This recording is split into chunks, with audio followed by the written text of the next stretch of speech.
युवा, young, a very dynamic Chief Minister.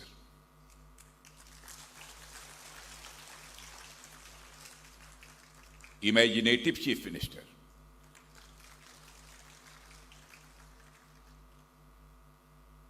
And regarding performance, I can say that he is the excellent minister.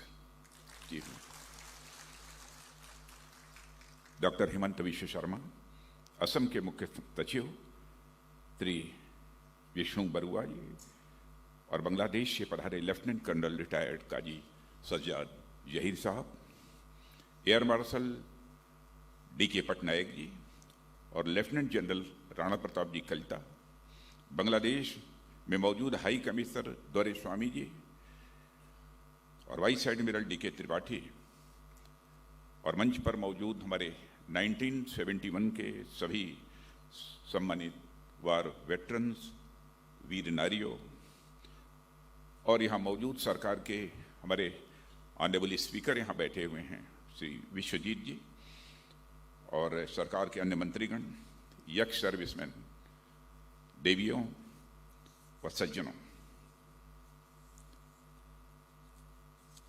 मैं समझता हूं कि यहाँ के चीफ मिनिस्टर के बोलने के बाद और जिस पर्पज से यह कार्यक्रम आयोजित किया गया था, वह पर्पज पूरा हो गया।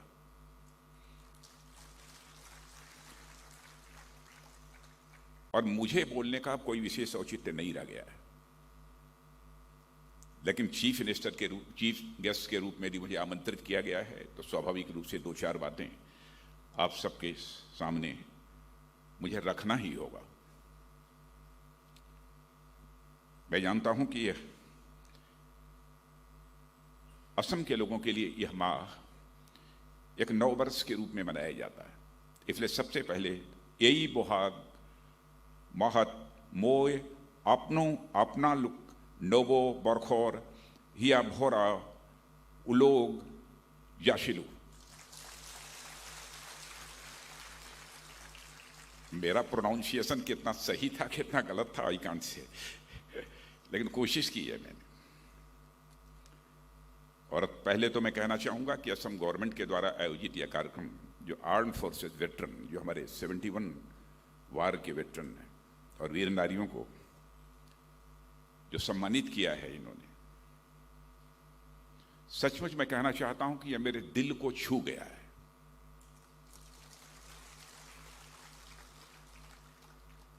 और यह केवल 71 के वार के वेटरन्स का ही सम्मान नहीं है, बल्कि मैं मानता हूं कि हमारे हिंदुस्तान में आज जितने भी वार वेटरन्स हैं, यह उनका सम्मान यह असम की गवर्नमेंट ने किया है। 71 वार के वेटरन्स हैं उनका तो किया ही है, बल्कि सारे हिंदुस्तान के जितने हमारे वेटरन्स हैं उन सभी के प्रति उन्होंने यह सम्मान व्यक्त किया है। प्रतिवर्ष हम लोग जनवरी के महीने में वेटरन्स डे मनाते हैं, लेकिन कोविड के संकट के कारण इस बार जनवरी के महीने का भी यह वेटरन डे का कार्यक्रम स्थगित करना पड़ा। कार्यक्रम निर्धारित था, लेकिन फिर भी कोविड के कारण उसे स्थगित करना पड़ा। और इसे मैं संयोग मानता हूं कि असम सरकार ने, यहाँ के चीफ मिनिस्टर श्री हेमंत विश्व शर्मा ने अप्रैल के महीने में ही यह जो कार्यक्रम आयोजित किया है 71 वार के वेटरन्स के लिए, तो मैं यह मानता हूं इस साल यदि वार वेटरन्स का कार्यक्रम नहीं हो पाया है तो इस असम गवर्नमेंट ने 71 वार के वेटरन्स का कार्यक्रम आयोजित करके उन्होंने एक प्रकार से सभी देश के वेटरन्स हैं उनके प्रति अपने सम्मान की अभिव्यक्ति की है। जब मुझे उन्होंने इस कार्यक्रम के लिए बुलाया, पहले मुझे लगा तो वार वेटरन्स के कार्यक्रम में तो मैं जाता ही रहता हूं, और सामान्यतः वार वेटरन्स के जब भी कार्यक्रम होते हैं अथवा हमारे वेटरन्स के जो कोई कार्यक्रम होते हैं, सामान्यतः मैं उसे कैंसिल नहीं करता हूं। प्रोफेशन से तो मैं टीचर रहा हूं, लेकिन बचपन से ही, क्योंकि जिस समय मैं पढ़ रहा था एक बार 60 सर्विस कमीशन की परीक्षा में बैठने का मुझे भी अवसर प्राप्त हुआ, क्योंकि सेना में जाकर सेवा करने का भाव मेरे अंदर था। लेकिन उसी समय हमारे पिता की मृत्यु होने के कारण शायद हमारी वो मुराद पूरी नहीं हो पाई थी।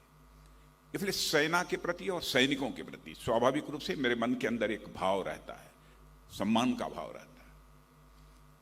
और केवल मेरे मन के अंदर रहता हो ऐसा नहीं है। मैं मानता हूं कि हर भारतवासी के मन में रहता है। और मुझे याद आती है एक बात, हमारे हिंदी के एक माने जाने कवि, पोएट माखनलाल जी चतुर्वेदी, उन्होंने एक कविता लिखी है। उस कविता में यह कल्पना की गई है, यह इमेजिनेशन है, एक फ्लावर, एक पुष्प, फूल, जिस गार्डन का वह फूल है अपने गार्डन के गार्डनर से कहता है, माली से कहता है, वह फूल कहता है कि मुझे तोड़ लेना बनमाली, गार्डनर को बनमाली कहते हैं, मुझे तोड़ लेना बनमाली, देना उस पथ पर फेंक, मातृभूमि को शीश चढ़ाने जिस पथ से जाएं वीर अनेक। आप ये कल्पना कर सकते हैं कि सैनिकों के प्रति हमारे देशवासियों के मन में कैसा भाव रहता है। अब माखनलाल जी चतुर्वेदी जी ने पता नहीं कब की कविता वो लिखी है। अब उनके अंदर भी उस समय वार हुआ नहीं हुआ,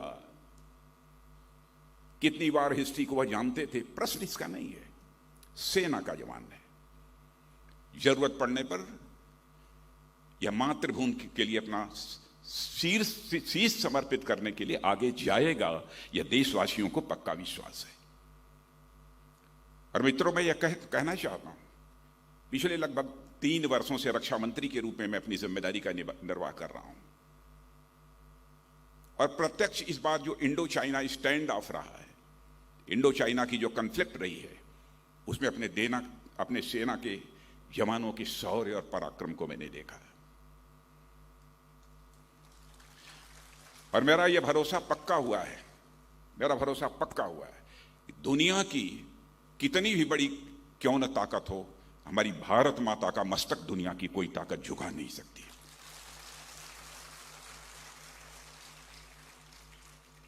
डेमोक्रेसी में विरोधी दल भी होते हैं। मैं सभी विरोधी दलों पर कोई आरोप नहीं लगाना चाहता, लेकिन कुछ लोग ऐसे होते हैं कि जब कभी कुछ ऐसी बातें बोल देते हैं जिससे लगता है कि कहीं ना कहीं हमारे देश की सेना के जवानों के शौर्य और पराक्रम को छोटा करके देखने की कोशिश की जा रही है, तो उसमें सदमा पहुंचता है, ठेस पहुंचती है। मैं गवाह हूं इस बात का, रक्षा मंत्री होने के नाते मैं कहना चाहता हूं। आर्मी चीफ बराबर हमारी बात होती रही है, तीनों हमारे सर्विसेज के चीफ से हमारी लगातार बातचीत होती रही है। क्या डेवलपमेंट चल रहे हैं सीमा के ऊपर, एक एक चीज की जानकारी मुझे प्रतिदिन होती थी। मुझे जो कहना चाहिए मैं कहता था, उन्हें जो करना चाहिए वह करते थे। लेकिन इतना मैं देशवासियों से कहना चाहता हूं इस फोरम से, कि हमारे देश की सेना के जवानों ने, तीनों सर्विसेज के जवानों ने हमारे भारत माता का मस्तक ऊंचा किया है।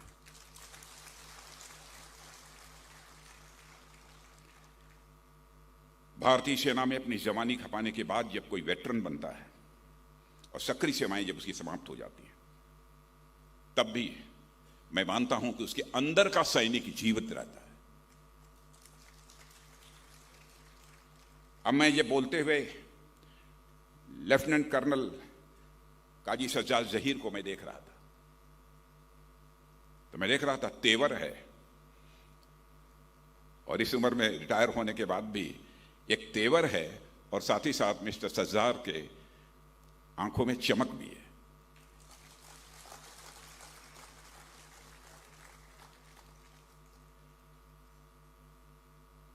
और आज तो हमारे सेना में लगभग मोर देन 15 लाख, 15 लाख से अधिक ये जवान हैं, और वेटरन्स की संख्या तो इससे बहुत अधिक है। अच्छा, मुझे जानकारी नहीं थी कि हमारे नॉर्थ ईस्ट में इतने ज़्यादा वेटरन्स हैं। मुझे बताया गया कि अप्रॉक्सीमेटली 40,000, 38 to 40,000 ये हमारे वेटरन्स नॉर्थ ईस्ट में है।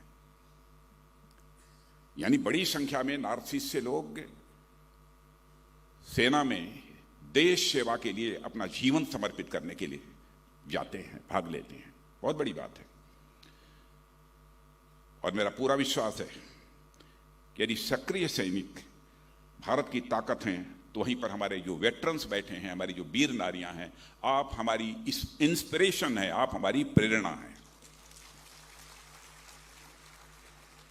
यह हमारा सौभाग्य ही नहीं तो इसे और क्या कहा जाए कि हमारे पास कारगिल की लड़ाई लड़ने वाले वीर सैनिक यहां पर मेरी आंखों के सामने प्रत्यक्ष बैठे हुए हैं 1971 के। तो 1965 की लड़ाई लड़ने वाले भी लोग मुझे बताया गया है कि इस कार्यक्रम में मौजूद है। देश की आन बान शान के लिए इन्होंने अपना सर्वस्व न्यौछावर कर दिया है। पिछले दिनों, आज के लगभग 15-20 दिन पहले, जो भारत के डिफेंस सेक्रेटरी रहे हैं बोरा साहब और हमारे जम्मू कश्मीर के गवर्नर भी रहे हैं, उन्होंने मुझे एक कार्यक्रम में आमंत्रित किया। एक पुस्तक का वहां पर विमोचन करना था। मैं उस पुस्तक का विमोचन करने वहां पहुंचा। स्वाभाविक है, जब सेना से संबंधित कोई काम होता है तो मैं समय निकालकर वहां पहुंचने की कोशिश करता हूं, और मैं गया। वहां पर 1971 की वार में बढ़ चढ़ कर हिस्सा लेने वाले एक जनरल एस.एस. मेहता थे। बहनों भाइयों, जनरल एस.एस. मेहता को लगभग 83 या 84 की एज हो गई होगी। जब खड़े हुए बोलने के लिए तो शरीर भी 83-84 की एज में परमात्मा ने बना रखा है। हमारी भी शरीर थी, लेकिन वैसी नहीं है, लेकिन उनकी थी। मैंने कहा 83-84 की एज में। बहनों भाइयों, बोलते समय जब उनका तेवर देखा और उनकी बॉडी लैंग्वेज हमने देखी, मैंने कहा हाँ, क्या भगवान ने बनाया है। जब 83-84 की एज में यह तेवर, यह बॉडी लैंग्वेज है, तो 71 में कैसा रहा होगा।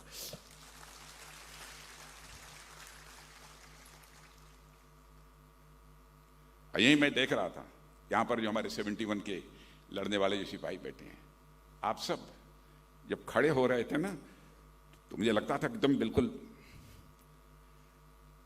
आज भी तनी भगवान यदि थोड़ी सी और यदि जान दे दे तो आज भी सीमा पर जाकर ये मोर्चा ले सकते हैं, जंग ले सकते हैं और भारत को भी ये दिला सकते हैं।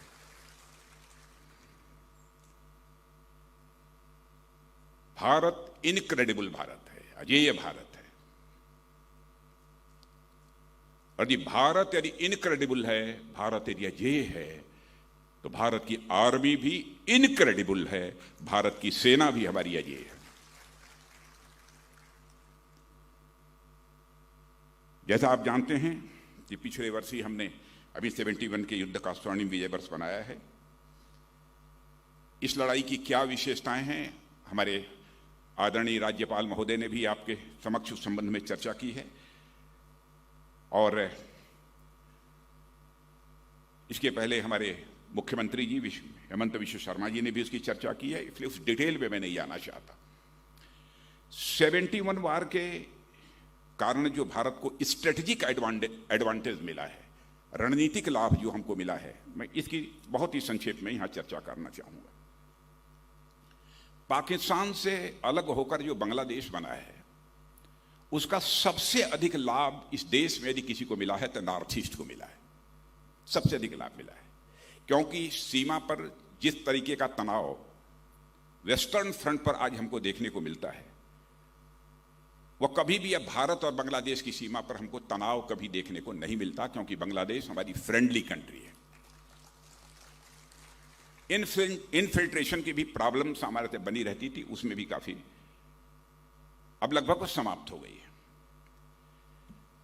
भारत और बांग्लादेश की सीमा पर शांति है, स्थिरता है, और मैं मानता हूं यह संभव हो पाया है तो केंद्र राज्य सरकारों के बीच जो रेपो है, जो तालमेल है, उसके कारण यह संभव हो पाया है। और हमारा नॉर्थ ईस्ट पहले के कंपैरिजन में मैं कह सकता हूं कि तेजी के साथ विकास के पथ पर आगे बढ़ रहा है, डेवलपमेंट के रास्ते पर नॉर्थ ईस्ट तेजी के साथ आगे बढ़ रहा है। जब मैं भारत का गृह मंत्री था इसके पहले, तब मुझे याद है कि मेघालय और अरुणाचल में armed forces special power act जो लगा हुआ था, जब मैं जाता था लोगों की मांग होती थी कि साहब armed forces special power act अब समाप्त किया जाना चाहिए। उस समय समाप्त किया था, और इस बार जो हमारे अमित जी गृह मंत्री बने हैं, और उसमें मैं राज्य सरकारों का भी कंट्रीब्यूशन मानता हूं, और हमारे हेमंत विश्व शर्मा जी ने उसमें एक मेजर रोल प्ले किया है कि असम के 23 23 जिलों में से अफस्पा पूरी तरह से हटा दिया गया, यही है ना। और मणिपुर और नागालैंड के भी 15 ऐसे वो पुलिस स्टेशन हैं जहां से भी हटा लिया गया है। और यह जो अफस्पा हटाया जा रहा है, मैं समझता हूं कि नॉर्थ ईस्ट में ड्यूरेबल पीस और स्टेबिलिटी जो आ रही है, उसी के कारण ये अफस्पा हटाने की स्थिति पैदा हुई है। और इसलिए इसके लिए मैं नॉर्थ ईस्ट के मुख्यमंत्रियों की जितने भी सराहना की जाए कम है, और उसमें हमारे हेमंत विश्व शर्मा जी ने बहुत ही लीडिंग रोल प्ले किया है। मैं जानता हूं, कभी मैं क्षेत्रों में जाता था तो लोग जैसे लगता था, कुछ लोगों का परसेप्शन बन गया था कि सेना चाहती है, आर्मी चाहती है कि arm forces special power act यह बिल्कुल इम्पोज्ड रहना चाहिए। लेकिन मैं साफ बतलाना चाहता हूं, हमारी आर्मी नहीं चाहती है कि अफस्पा लगे। इंटरनल सिक्योरिटी देखना यह आर्मी का काम नहीं है, यह स्टेट पुलिस देखती है, और हमारी सेंट्रल पैरामिलिट्री फोर्सेस जो होती हैं वो जो है हमारी इंटरनल सिक्योरिटी का काम देखती हैं। सच्चाई यह है कि हमारी फोर्स, हमारी सर्विसेज तो ये चाहती हैं कि ये हमको इंटरनल सिक्योरिटी के मामले से जल्दी छुट्टी मिल जाए और देश की सीमाओं की रक्षा करने की जो हमारी जिम्मेदारी है, उस जिम्मेदारी का निर्वाह करते रहें। सेना ये चाहती है, लेकिन मैं जानता हूं कुछ लोगों की धारणा बनी है नहीं, सेना ही नहीं चाहती, इसलिए सेंट्रल गवर्नमेंट इस काम को नहीं करने दे रही है। और मैं आपको यह भी जानकारी देना चाहता हूं, जम्मू कश्मीर की हमारी आर्मी, हमारे तीनों सर्विसेज के लोग चाहते हैं कि जल्दी से जल्दी वहां पर arm forces special power act को समाप्त हो, ऐसे हालात पैदा हो। यदि arm forces special power act लगाना पड़ा है, लगा हुआ है, तो परिस्थितियां उसके लिए जिम्मेदार हैं, सेना के लोग उसके लिए जिम्मेदार नहीं है। देशवासियों को इस हकीकत को हमको समझना चाहिए। और मित्रों, मैं कह सकता हूं कि हम अपने प्रधानमंत्री मोदी जी के नेतृत्व में, चाहे एक्सटर्नल सिक्योरिटी का फ्रंट हो अथवा इंटरनल सिक्योरिटी का फ्रंट हो, दोनों दृष्टियों से हम सबको एक शानदार कामयाबी मिल रही है। हमारी सरकार की सोच साफ है। आपने देखा होगा, आतंकवाद से भी, आतंकवाद की सफाये पर हम लगे हुए हैं कि आतंकवाद का सफाया होना चाहिए, आतंकवाद मिटना चाहिए भारत की धरती से। और यह भी मैसेज देने में हमने कामयाबी हासिल की है। हम यहां पर तो आतंकवाद मिटाएंगे ही, यदि बाहर से उसे अंजाम दिया जाएगा तो उस धरती पर भी जाकर, सीमा के पार भी जाकर आतंकवाद के खिलाफ कार्रवाई करने में हम संकोच नहीं करेंगे। यह हमारा फॉर्म डिसीजन, फॉर्म एक्शन हमारी गवर्नमेंट का है। मैं यहां पर अपने बॉर्डर रोड ऑर्गेनाइजेशन की भी प्रशंसा करना चाहता हूं। सीमा के ऊपर इंफ्रास्ट्रक्चर डेवलपमेंट जिस तरीके से बॉर्डर रोड ऑर्गेनाइजेशन कर रहा है, उसकी सराहना की जानी चाहिए। अरुणाचल से लेकर लद्दाख तक सीमा पर इंफ्रास्ट्रक्चर पहले के कंपैरिजन में मजबूत हुआ है, लेकिन बहुत कुछ करने की जरूरत है। हमको अरुणाचल की सीमा पर भी करने की जरूरत है। और यकीन रखिएगा, सारी प्लानिंग है, हम उसे मजबूत बनाएंगे, मजबूत बनाएंगे। और एक से एक काम बॉर्डर सिक्योरिटी की दृष्टि से, बॉर्डर पर इंफ्रास्ट्रक्चर डेवलपमेंट की दृष्टि से हम लोगों ने किया है। अटल टनल का नाम आपने सुना होगा, यानी लगभग 10,000 फीट की ऊंचाई पर, 9,500 10,000 फीट की ऊंचाई पर। उसका हमारे लिए स्ट्रेटेजिक इंपॉर्टेंस है। उस टनल का भी वो प्रोजेक्ट पूरा हो गया और हमारे प्रधानमंत्री मोदी जी ने उसका उद्घाटन भी कर दिया है। वैसे ही अरुणाचल प्रदेश में सेला टनल, इस प्रोजेक्ट का भी काम चल रहा है और यह काम भी जल्दी पूरा होगा। और सेला टनल बन जाने से तवांग जाने का यह रास्ता पहले के कंपैरिजन में 1 घंटा कम समय लगेगा, 1 घंटा कम समय लगेगा। और इसकी चर्चा मैं इसलिए कर रहा हूं कि सीमाओं पर इंफ्रास्ट्रक्चर डेवलप इसलिए किया जाना चाहिए कि हमारी डिफेंस प्रिपेयर्डनेस के लिए, हमारी रक्षा तैयारियों के लिए आवश्यक है, इसलिए मैंने इसकी चर्चा की है।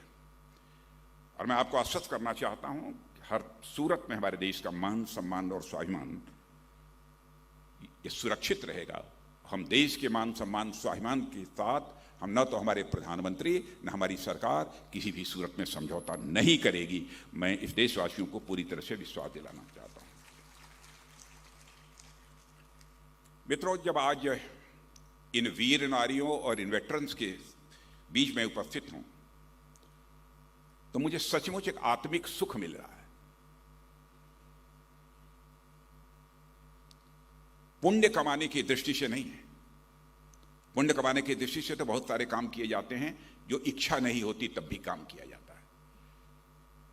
लेकिन यहां आकर इन वीर नारियों को देखकर और अपने इन वेटरन्स को, एक 71 के वेटरन्स को देखकर मुझे आत्मिक सुख की अनुभूति हुई है।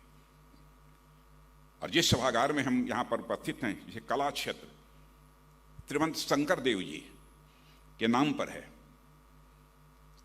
और मुझसे अधिक अच्छी तरह आप जानते होंगे कि 15th और 16th सेंचुरी में जब हमारा पूरा समाज धार्मिक पाखंडों के कारण आपस में बटा हुआ था, उस समय हमारे श्रीमंत शंकर देव जी ने किस प्रकार की भूमिका निभाई थी और नव वैष्णव धर्म के माध्यम से प्रभु के प्रति भक्ति, एकता, मैत्री और मानवता का पाठ पढ़ाने का काम यदि किसी ने किया था तो श्रीमंत शंकर देव जी ने किया था। और एकता की यही भावना आगे चलकर ग्रेट मिलिट्री कमांडर, जिनके नाम से आप अच्छी तरह परिचित हैं, ललित बोरफुकन, उनके अंदर भी यही भाव दिखाई देता है जो कि शंकर देव जी के अंदर था। पूरे समाज को एकत्रित करके सराय घाट के युद्ध में उन्होंने जिस शौर्य, साहस और पराक्रम का परिचय दिया था वह आज भी किया जाता है। और मैं समझता हूं कि आज जो यह बुक रिलीज हुई है इसमें उसकी चर्चा मुझे बताया गया है कि शायद है, या जो बुक रिलीज हुई है मुझे बताया गया है उसमें भी इस बात की चर्चा है। और मुझे लगता है कि वीरता और सामर्थ्य की वही गौरवशाली परंपरा आज भी असम की धरती पर देखी जा सकती है। नहीं बजी ताली, असम के लोग बैठे हैं, वही वीरता और सामर्थ्य की वही गौरवशाली परंपरा आज असम की धरती पर भी देखी जा सकती है। असम के लोग भी बहादुर हैं। इसके साथ साथ संगीत और गायन की बेबड़ी यहाँ पर बहुत ही रिच ट्रेडिशन, एक बहुत ही समृद्ध परंपरा रही है। एक से एक साधक इस धरती पर पैदा हुए हैं। एक ऐसी असम की धरती है। भारत रत्न श्री गोपीनाथ बरदोली, साहित्य रथी श्री लक्ष्मीनाथ बेजबरुआ जैसे एक से एक महान व्यक्तित्व इस धरती ने दिए हैं। असम की धरती सचमुच अद्भुत है, जिन्होंने केवल असम का और भारत का नाम ही नहीं रोशन किया है, बल्कि पूरी दुनिया में भारत का नाम रोशन किया है। यह सब ऐसी हस्तियां हैं। मां कामाख्या के मंदिर के बारे में तो मुझे कुछ कहने की जरूरत नहीं है। और मैं पुनः एक बार यहाँ के योग्य मुख्यमंत्री, कर्मठ मुख्यमंत्री, इमेजिनेटिव मुख्यमंत्री हेमंत विश्व शर्मा को पुनः मैं बधाई देना चाहता हूं। अल्प समय में जिस तरीके से असम का कॉम्प्रिहेंसिव डेवलपमेंट करने का, एक समग्र विकास करने का जो सिलसिला उन्होंने प्रारंभ किया, और समाज में हार्मोनी, समाज में समरसता, और 1971 के युद्ध से हमको प्रेरणा लेनी चाहिए। बहनों भाइयों, एक से एक कमांडर थे। मैं यहां पर सबका नाम बहुत विस्तार में जाकर लेने की मैं आवश्यकता नहीं समझता हूं। भिन्न भिन्न जातियों को, भिन्न भिन्न मजहब के लोग थे, बहुत डिफरेंट रिलीजन्स के, सबने एकजुट होकर भारत माता की रक्षा की है। असम की यह सोशल हार्मनी किसी भी सूरत में टूटनी नहीं चाहिए। यह हर बच्चे की जिम्मेदारी बनती है जो कि असम की धरती पर खेल कूद कर बड़ा हुआ है और असमिया मां की कोख से पैदा हुआ है। सोशल हार्मनी किसी भी सूरत में इस देश की टूटनी नहीं चाहिए। मैं आप सभी लोगों से यह मैं अपील करना चाहता हूं।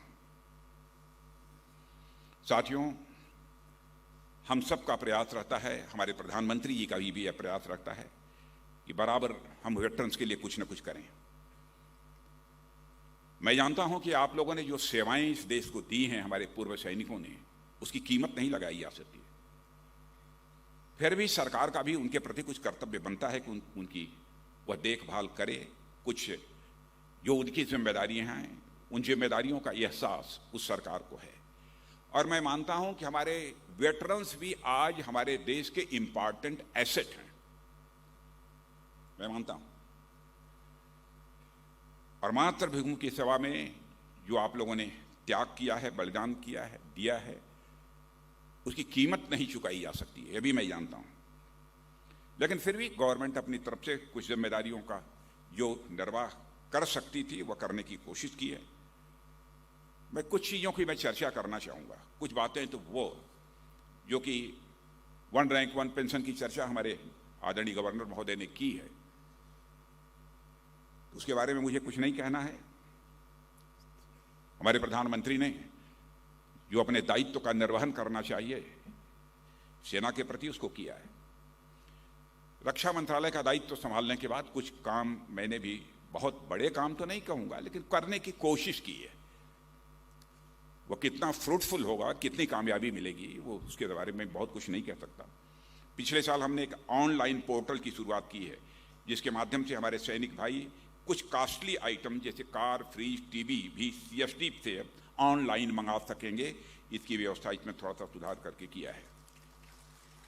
अब उन्हें बहुत जहमत उठाने की जरूरत नहीं पड़ेगी। कुछ लोगों ने कहा कि साहब बहुत सारे हमारे ऐसे वेटरन्स हैं जो कम पढ़े लिखे हैं, चीज़ों को नहीं समझ पाते या कंप्यूटर चलाना नहीं जानते। अरे मैंने कहा वो न जानते होंगे लेकिन उनका ग्रैंडसन जानता होगा। वो भले ही नहीं जानते होंगे लेकिन उनका ग्रैंडसन जानता होगा। साथियों, सैनिक के सम्मान और कल्याण के लिए मैंने कहा कि हमारी सरकार पूरी तरह से प्रतिबद्ध है। और 2006 से पहले एक मामला था जो मेरे संज्ञान में लाया गया था, मेरी जानकारी में, कि 2006 से पहले जो रिटायर हुए हवलदार जिनको कि नायब सूबेदार के रैंक में रिवाइज्ड पेंशन का लाभ नहीं मिल पाता था, मैंने मंत्रालय को नई व्यवस्था बनाने को कहा और फरवरी 2020 में ऑर्डर हो गया।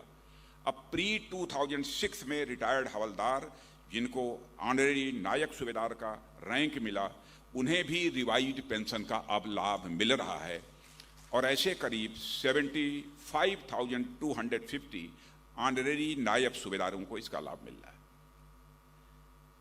शार्ट सर्विस कमीशन के माध्यम से सेना में आए अधिकारियों की शिकायत थी, सेना की सेवा समाप्त होने के बाद उन्हें रैंक लगाने की इजाजत नहीं थी।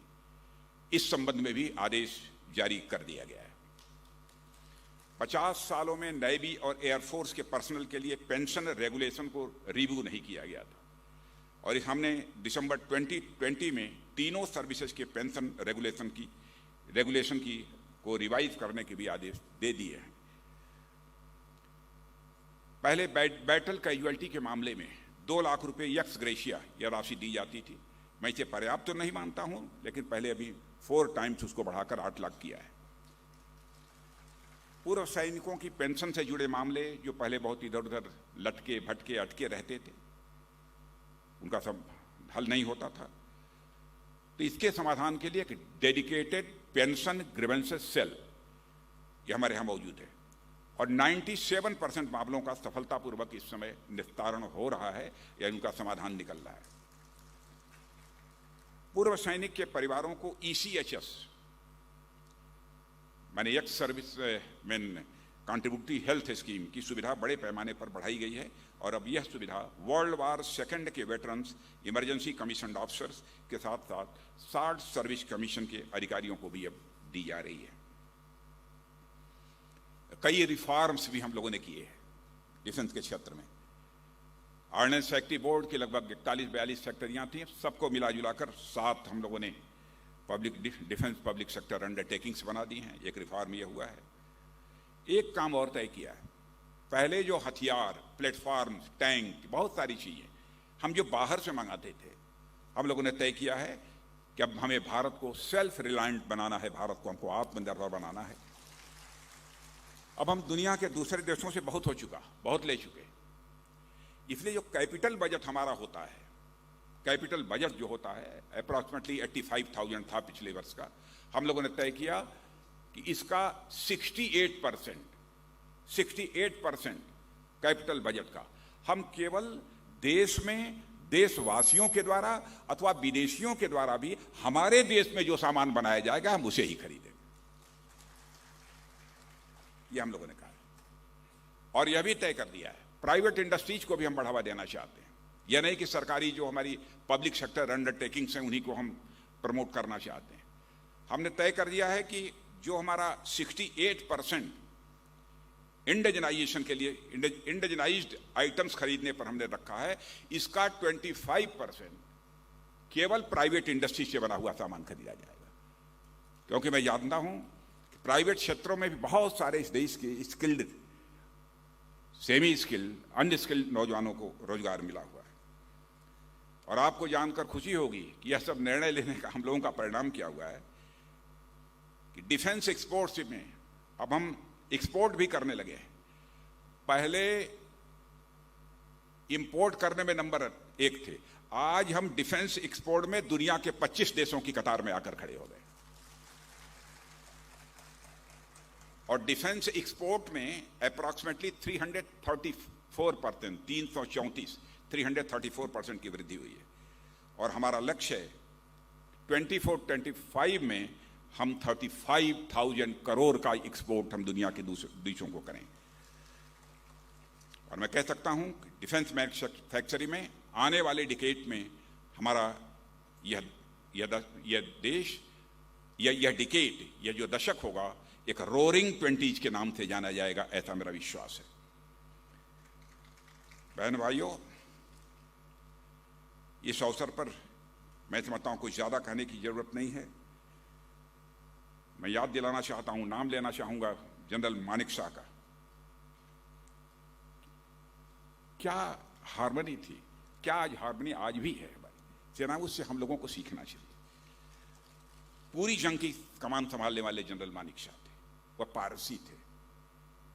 चर्चा नहीं करनी चाहिए लेकिन फिर भी मैं करता हूं, देशवासियों के लिए आवश्यक है। उसमें एयरफोर्स के चीफ पीसी लाल हिंदू थे। नॉर्दर्न सेक्टर में उस समय तैनात मार्शल लतीफ मुस्लिम थे। और इसी इलाके के ईस्टर्न कमांड में तैनात लेफ्टिनेंट जनरल जगदीश अरोड़ा एक सिख थे। हमें ध्यान नहीं आता क्योंकि सैनिक वर्दी पहनने के बाद सिर्फ एक ही पहचान रखते हैं, सैनिक की पहचान रखते हैं। और साथियों, मैं आपसे भी और देशवासियों से भी मैं अपील करना चाहता हूं कि हम देशवासियों को भी अपने सैनिकों की तरह ही इसी निष्ठा और इसी कर्तव्य भाव का अनुकरण करने की जरूरत है, उसी को हमको फॉलो करने की जरूरत है। हम सबको अपने देश के एक ईमानदार सैनिक के रूप में भी अपनी भूमिका का निर्वाह करने की आवश्यकता है। आज हमारे देश की सीमा को सुरक्षित रखने की जिम्मेदारी हमारे देश के सैनिक निभा रहे हैं, लेकिन इस देश की एकता, अखंडता और भाईचारा यानी ब्रदरहुड को बनाए रखने की जिम्मेदारी यदि किसी के ऊपर है तो हमारे और आपके ऊपर है। सीमाओं की रक्षा तो वह कर रहे हैं, लेकिन ब्रदरहुड, एकता, अखंडता और भाईचारे को बनाकर रखने की जिम्मेदारी यदि किसी की है, हमारी और आपकी है। हमें अपनी भी जिम्मेदारी को समझना पड़ेगा। अंत में और कुछ न कहते हुए मैं पुनः असम की सरकार और विशेष रूप से मुख्यमंत्री हेमंत बिश्व शर्मा जी, लोग कहेंगे कि हेमंत जी की बहुत तारीफ कर रहे हैं। मैं जल्दी तारीफ करता नहीं।